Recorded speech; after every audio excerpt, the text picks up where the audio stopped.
जनतेच्या हक्काचा आवाज, सत्ता व्यवस्थेचे प्रश्न थेट तुमच्यापर्यंत.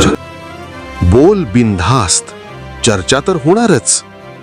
इचलकरंजी महानगरपालिका निवडणूक 2026.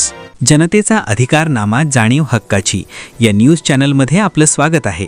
जे मनात तेच मनपात. इचलकरंजीच्या सर्वांगीण विकासाचा महायुतीचा जाहीरनामा जाहीर.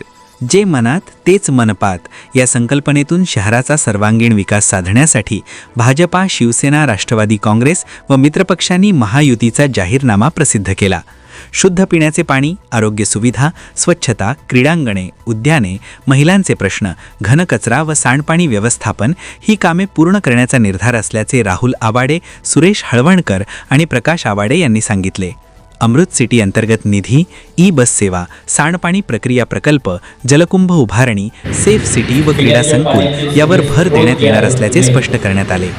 यावेळी मकरंद देशपांडे, राजवर्धन नाईक निंबाळकर, शेखर शहा, शशिकांत मोहिते, राजू भाकरे व उमाकांत दाभाळे उपस्थित होते. प्रतिनिधी श्री सचिन खोंद्रेसह.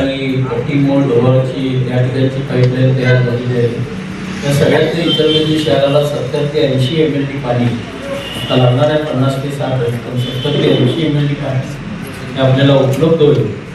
किमान इचलकरंजीला दररोज पाणी देण्याची येणाऱ्या महिन्याभरामध्ये निश्चितपणानं सुविधा करून या दिशेनं त्याची रचना माननीय मुख्यमंत्र्यांनी भरघोस असा निधी त्यासाठी दिलेला आहे. जनता पक्ष काय करणार त्याचं अतिशय व्यवस्थित नियोजन करून आम्ही लोकांच्यासाठी करून देण्याचा प्रयत्न करतो. घराघरामध्ये पोहोचवायचा. आमचं इचलकरंजी हे औद्योगिक शहर आहे.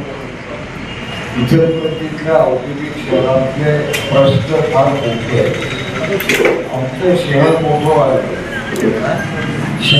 व्हायला लागले म्हणून नागरिक सुविधा कमी पडत.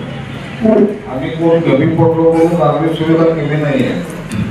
गाव मोठं व्हायला लागलं, गाव नवीन वाढलं, त्या ठिकाणी 2 गल्ल्या झाल्या, तिथं आम्ही नागरिक सुविधा दिल्या, रस्ते दिले, लाईट दिलं, पाणी दिलं. तोपर्यंत आणखी एक नवीन काही परिक्रम तयार झालेली आहे. इतकं झपाट्यानं वाढलेलं महाराष्ट्रातलं नव्हे भारतातलं सगळ्यात गतीनं वाढणारं शहर म्हणून त्याची गणना होते.